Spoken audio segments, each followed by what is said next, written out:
universe is long, but it bends toward justice. In the realm of healthcare, the quote has been modified to suggest that the arc of the healthcare universe is long, but it bends toward coverage. But the arc won't bend by itself. Together, we have the power to make change if we join forces and act. Please join me as we keep marching toward coverage. Chapter 1. Why Coverage Matters. A leader takes people where they want to go. A great leader takes people where they don't necessarily want to go, but ought to be. Rosalind Carter, former First Lady.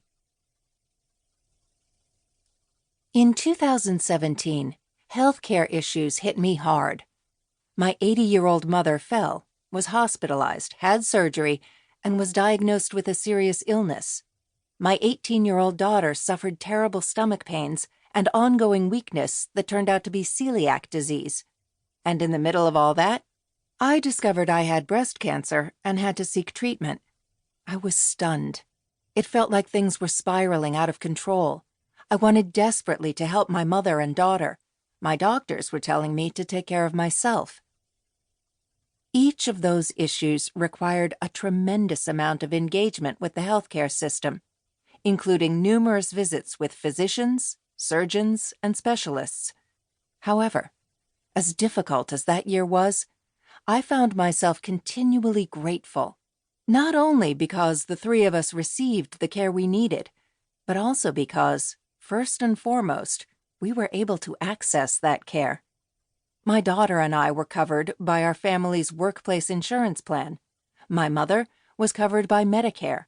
Since we all had health insurance coverage, we could focus on getting better and returning to living our lives without the nerve-wracking worry about whether we could afford our care and treatments.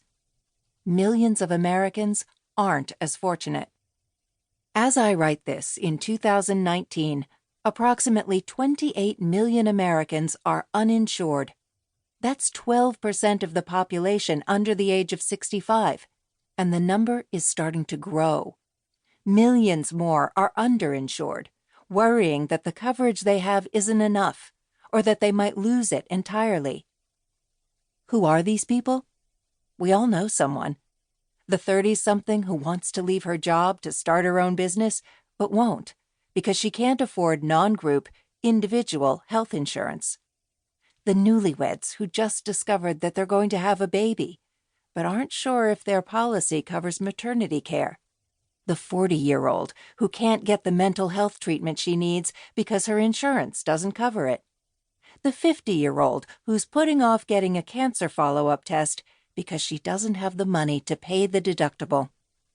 And all of the people, now including my daughter and me, who may be vulnerable to losing coverage because of their pre-existing conditions. The list goes on. And if it hasn't happened directly to you, odds are you know someone who's been concerned about their healthcare access.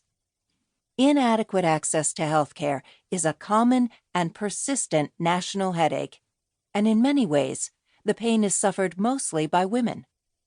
Think about it. Women are more likely to be caregivers for children and elderly parents, and they're more likely to be patients themselves.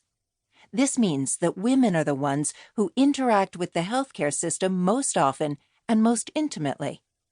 In fact, according to the U.S. Department of Labor, women make approximately 80% of all healthcare decisions for their families. As a result, underinsurance and skyrocketing medical costs represent more than a national health crisis. They're a civil rights issue, and the next battlefront for the feminist movement.